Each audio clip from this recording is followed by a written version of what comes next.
Estamos aqui com a Bruna Milene. A Bruna é psicóloga, atende na clínica Amor Saúde na cidade de Apucarana, no norte do Paraná, e também na clínica Cogitare, clínica de psicologia em Arapongas. Seja bem-vinda, Bruna, nesse nosso bate-papo com o intuito de informar e conscientizar as pessoas sobre a importância em tratar sem tabus esse tema Setembro Amarelo, campanha voltada à prevenção do suicídio. Olá, Rede, olá, pessoal.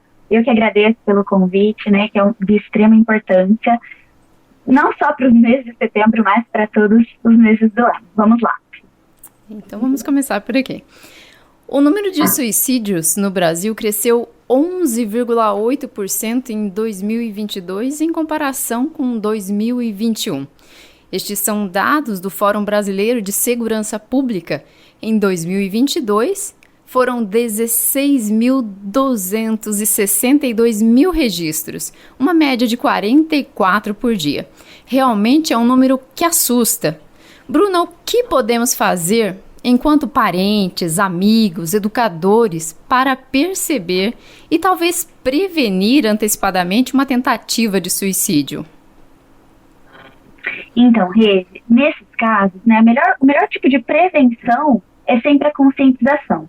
É sempre tornar o assunto acessível para todos, né? E no caso, assim como você colocou, né, não só familiares, amigos de trabalho, né? Porque às vezes as pessoas não têm tanto amparo em casa, né? Nas suas outras redes de apoio, amigos de trabalho, professores, né? Que é algo muito importante. É sempre bom a gente se atentar, além de vários detalhes que a gente, né, que já são mais corriqueiros, como isolamento, mudança drástica no comportamento, mudança de humor, também na questão histórica, né, da pessoa. Se tem algum histórico familiar, né, já de suicídio, se a pessoa está passando por algum momento que vai dar algum alerta, que vai dar algum gatilho, né, uma perda financeira, uma perda de emprego, perda de relacionamento, mas a melhor maneira da prevenção é sempre estarmos atentos, né, sempre, e a conscientização, que é que a gente já inclusive, vem fazendo aqui neste programa, né?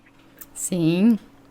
E como é o comportamento? Quais são os detalhes ou características de uma pessoa que de alguma forma se vê incapaz, talvez impotente diante de sua realidade, ao ponto de querer sacrificar sua própria vida? Então, né, isso é muito delicado, porque geralmente as pessoas que tendem a ter pensamentos, né, até atos suicidas, elas são mais, se realmente quer chegar no ato de cometer o suicídio, elas tendem a ser silenciosas. Então a gente precisa de muita atenção, né? Aquilo que eu disse agora há pouco.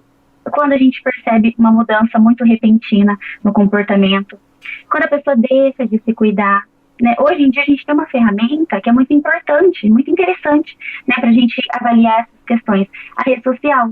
Porque geralmente na rede social a gente quer postar o quê? Né? A nossa felicidade, ninguém quer postar problema.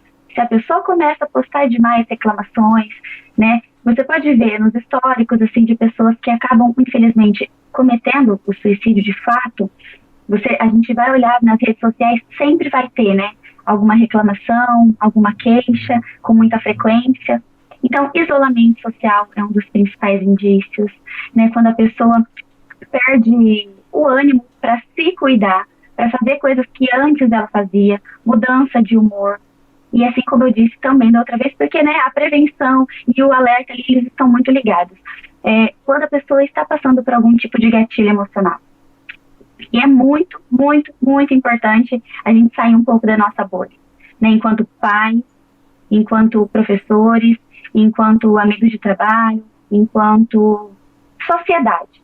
Né, não precisa ser algo do nosso convívio ali frequente, né? A rede social tem muita gente que às vezes a gente nem conhece e a gente consegue perceber que a pessoa não está numa frequência bacana, né? Não está demonstrando comportamentos legais. É interessante a gente mostrar a importância, né? A gente tentar mostrar para a pessoa que a gente valida o que ela sente, porque não importa se é uma criança, não importa se é um adolescente, eu vejo muito isso na clínica, né? As pessoas tendem a diminuir o sofrimento do outro. Então, assim, tratar como frescura, né, a tentativa de suicídio, os pensamentos suicidas, eles estão muito atrelados com a depressão. E muitas pessoas ainda levam isso como frescura. Ah, mas só porque terminou um relacionamento? Nossa, mas só porque perdeu o emprego? E assim, os problemas, eles não têm o mesmo peso para todo mundo. Né? Até eu costumo brincar com os pais que eu atendo, assim, uma criança, às vezes ela chora, né? Chega a ser engraçado pra gente, mas ela chora, nossa, dramaticamente, porque você não deixou ela comer terra. Mas ela está sofrendo. E ela precisa passar por aquilo, porque ela vai aprender a lidar com as frustrações. E aí, adolescente também, né? Passa por muitas situações na escola, com o namoradinho, que a gente tende a falar, ah, mas é frescura, né? Mas é frescura. E a frase que eu mais escuto na clínica é, meus pais não me entendem, meus pais não me escutam, ninguém me entende. E se a gente trazer isso para nossa vida adulta, muitas vezes acontece isso também. Mas assim, então, como dica, né, de ser humano para ser humano, não só como profissional. A gente tem que entender que, às vezes, o que dói na gente é diferente do que dói no outro. Então, a gente tem que ter este olhar mais humano, né, este olhar um pouco mais refinado. Tem algo que você queira complementar, Bruna? Olha, Rê, complementando já essa linha de raciocínio, eu acho que o que a gente tem que mais se atentar, porque também é um dos grandes índices, né, é em relação aos jovens, às crianças e principalmente adolescentes, né, que eles são mais silenciosos, eles tendem a se isolar mais, eles tendem a ter uma comunicação mais fechada. Né? Então, assim, a dica que eu deixo hoje, principalmente, né, para os pais, para os responsáveis, para todo mundo que faz parte ali do convívio de jovens, adolescentes, para se atentarem, né, para dar essa importância, como eu disse, porque às vezes a gente tende a tratar como frescura, e não é. E às vezes o que para a pessoa é pequenininho, para a gente não é. Então, assim, isso eu falo repetidamente mesmo, porque é o que eu mais presencio na clínica.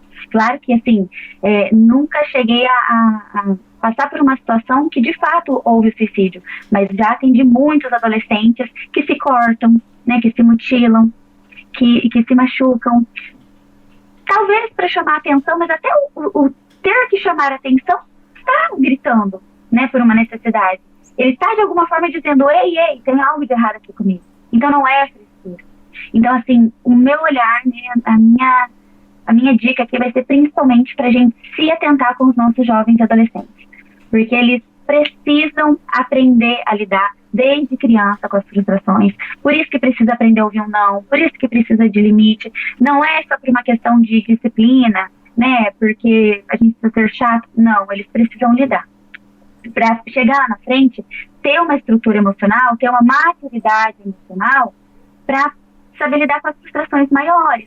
Porque se uma criança ela não aprende a dividir um brinquedo, ela não aprende a ouvir um não, né, ter uma criação um pouco mais protetora, o que acontece? Vai chegar lá na frente, ela vai passar por uma frustração maior, um fim de um relacionamento que seja, ou alguma outra situação, ela não vai saber lidar, né? O emocional dela não foi preparado. Não é a única questão, né? Porque tem a depressão também que está relacionada à falta de hormônios, né? Tem outras situações. Mas tem coisas que são muito simples e que são só responsabilidade nossa mesmo. E aí a gente tem que estar muito atento a quem está à nossa volta, os nossos jovens, as nossas crianças, para a gente conseguir evitar esse tipo de problema. E assim, ouvir, né? Se fazer disponível. Falar, olha, eu entendo a tua dor, eu sei o que você está sentindo, como a gente vai resolver isso? Mas dá esse suporte. Eu estou aqui. Eu acho que tudo que uma pessoa que está passando por qualquer tipo de situação que envolve depressão, né, falta de vontade de viver, vamos colocar assim, esse desânimo que foge, que essa dor se torna maior do que a vontade de viver, eu acho que uma das principais coisas que ela precisa ouvir é, olha, você não está sozinho, né, eu estou aqui. É esse apoio mesmo. Não, claro que a gente sempre precisa procurar ajuda profissional, né, tem profissionais, remédios e tudo mais. Mas assim, o ter alguém ali do lado é o que realmente fortalece o nosso emocional. Faz toda a diferença, não é? Esta foi a entrevista com a Bruna Milênio. Agradeço, Bruna, a sua participação aqui nesse podcast para o Viva Top. Eu que agradeço, Rê. Até a próxima. Obrigada, Bruna.